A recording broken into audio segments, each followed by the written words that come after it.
এসব দোঁয়াশলা, বিশ্বাসঘাতক, গদ্দার। এরা সুখের পায়রা। নারদায় ঘুষ খেয়েছে, কেউ সিন্ডিকেট করে ঘুষ খেয়েছে, কে সমুদ্রে যে কি করেছে সব জানে। যদি পলিটিক্যাল মোরালিটি থাকে, যদি সত্যি সত্যি সৎ হন, যদি আপনাদের এতল বিবেক থাকে, বলবেন না তৃণমূলের এমপি যান, যে প্রমাণ দিন। আমি কাকলি গোষ্ঠীতে আর শর্মিলা সরকারকে চ্যালেঞ্জ করছি, যদি হিম্মত থাকে যা যা হয়েছে যান সিবিআই এর কাছে, বলুন আপনি, এভিডেন্স দিন। বক্তৃতাতে হবে না, সেন্টিমেন্ট কুড়ানোর জন্য কথা বলবেন না। এবং এদের নেতা পাল্টে গেছে, এদের নেতার নাম নরেন্দ্র মোদী। যারা আলাদা করে ব্লক তৈরি করছেন তাদের নেতার নাম নরেন্দ্র মোদী।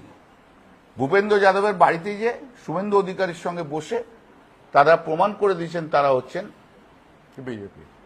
নরেন্দ্র মোদী ওদের নেতা হয়ে গেছে, কিন্তু ডাইরেক্টলি এখনো বলতে পারছে না বিজেপি করি।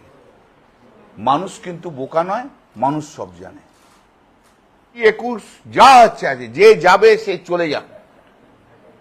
দয়া করে তৃণমূলের নাম রেখো না গায়ে।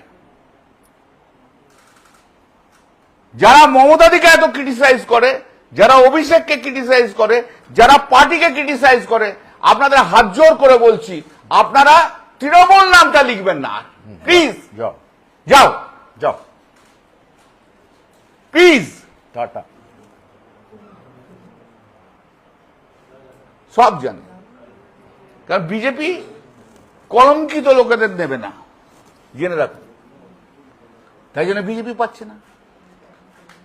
এখন যেটা শুনতে পাচ্ছি বলছে যে আমরা উন্নয়নের জন্য, আমরা কেন্দ্রীয় সরকার এবং রাজ্য সহ উন্নয়নের জন্য আমরা একসঙ্গে কাজ করব। হানো তারা তোমার কে করতে বাধা দিয়েছিল 2024 পর্যন্ত?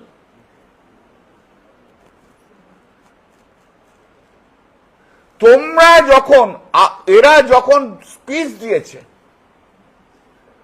অনেক স্পিচ দিয়েছে, একবারও কি বলেছে we are interested to implement the central scheme?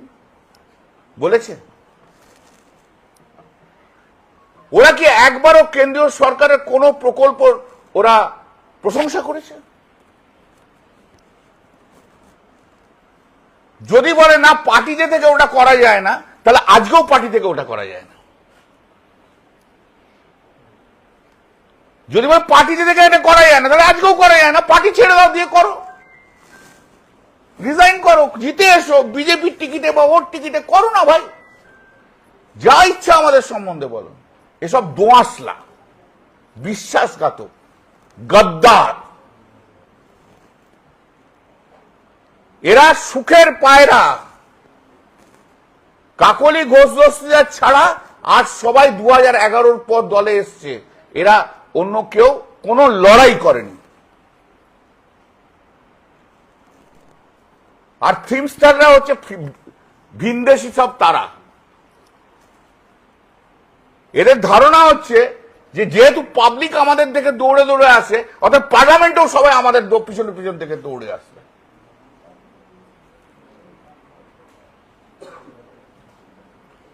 Keshto না থাকলে শতাব্দী রায় জিততে পারতো না 2009। লিখে নিন, সেল্টার চাই।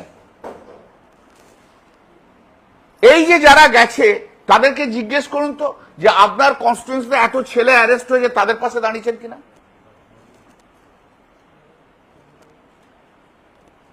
তাদের বেল নেওয়ার জন্য চেষ্টা করেছেন কিনা? তাদের যে জিজ্ঞেস করুন তো, এত ছেলে ঘর ছাড়া হয়ে রয়েছে, তাদের পাশে গেছেন কিনা? একটা এমপি এদের মধ্যে নিজের কনস্টিটিউয়েন্সিতে ঘোরেনি, একটা। দায়িত্ব কর্মীদের কিচ্ছু নেয়নি এরা। এরা শুধু নিজেদের কথা ভেবেছে, আর কিচ্ছু না। আর দিল্লির বড় বড় ফ্ল্যাট আর বড় বড় বাংলোতে বসে রয়েছে, এখান থেকে বড় বড় কথা বলে যাচ্ছে। এরা তৃণমূল কংগ্রেসের ওয়ার্কারদের সঙ্গে বিট্রে করেছে। আপনার অভিযোগ ফোর্থ মের আগে আছে, ঠিক আছে। ফোর্থ মের পর যে ওয়ার্কাররা যারা মার খাচ্ছে, কোনখানে শর্মিলা সরকার যে গেছে এটা আমাকে বলে দিন তো।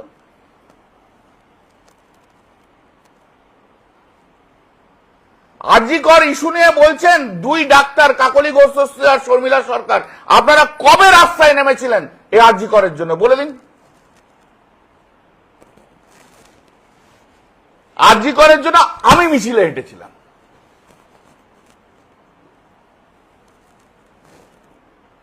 অভয়ের মৃত্যু অত্যন্ত দুঃখের, কিন্তু অভয়ের মৃত্যুকে কাকিমাও পলিটিক্স, ওকে নিয়ে পলিটিক্স করলো, আর আমাদের এখনকার এমপি গুলো পলিটিক্স করলো।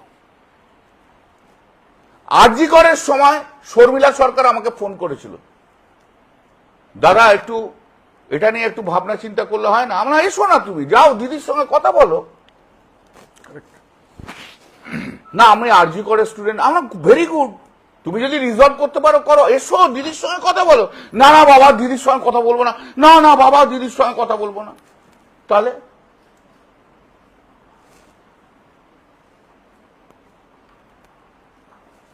আরজি করে অন্যায় হয়েছে আমরা জানি, আর পশ্চিমবঙ্গ পুলিশ যাকে একজনকে অ্যারেস্ট করেছিল সেই দোষী সাব্যস্ত হয়েছে সিবিআই নেওয়ার পরও। এই যে একটা নতুন মন্ত্রিসভা আসার পর কি একটা সিট ফিট তৈরি করলো, সবাই বললো আরজি করে সব আবার সব বেরোবে। কোর্টে এসে অ্যাপ্লিকেশন করলো ম্যাডাম দেবনাথ, মানে কাকিমা, বিখ্যাত কাকিমা এখন পশ্চিমবাংলার, দিয়ে বললো এই এই লোক ইনভলভ রয়েছে কোর্টে।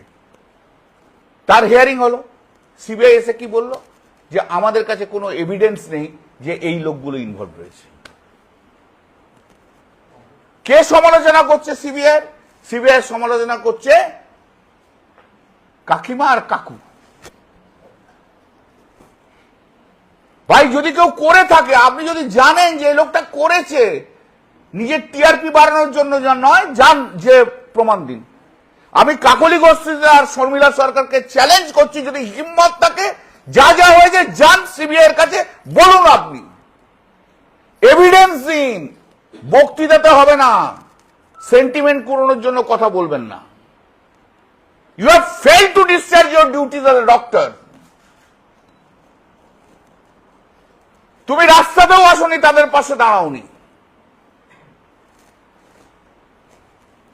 তুমি প্রতিবাদ করনি সেই দিন, এটা অন্যায়, প্রতিবাদ করনি।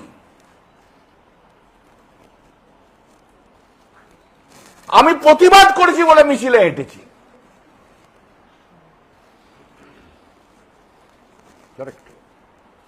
তুমি প্রতিবাদ পর্যন্ত করনি, তুমি রাস্তায় মানুষের সঙ্গে নামনি, তুমি সেদিন বলনি মমতা ব্যানার্জি বিচার চাই। আজকে আরজি কর ইস্যুকে সঙ্গে নিয়ে মানুষের সিম্প্যাথি করানোর জন্য ওনারা এখন ঝাঁপিয়ে পড়েছেন।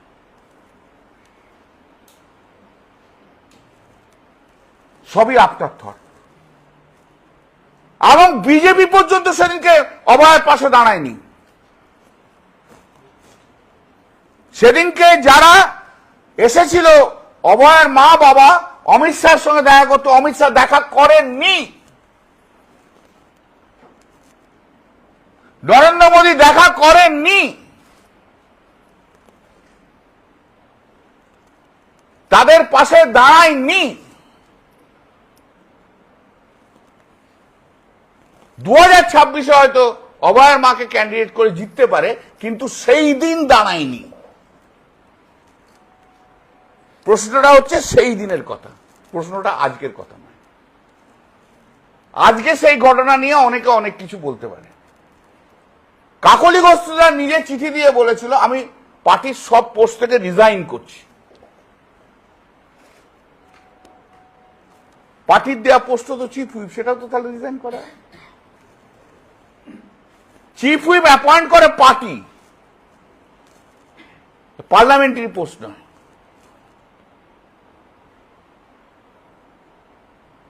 তাহলে উনিই তো বলেছেন সব পোস্ট থেকে করেছি, তাহলে আজকে কি করে বলছেন উনি চিফ হুইপ? আর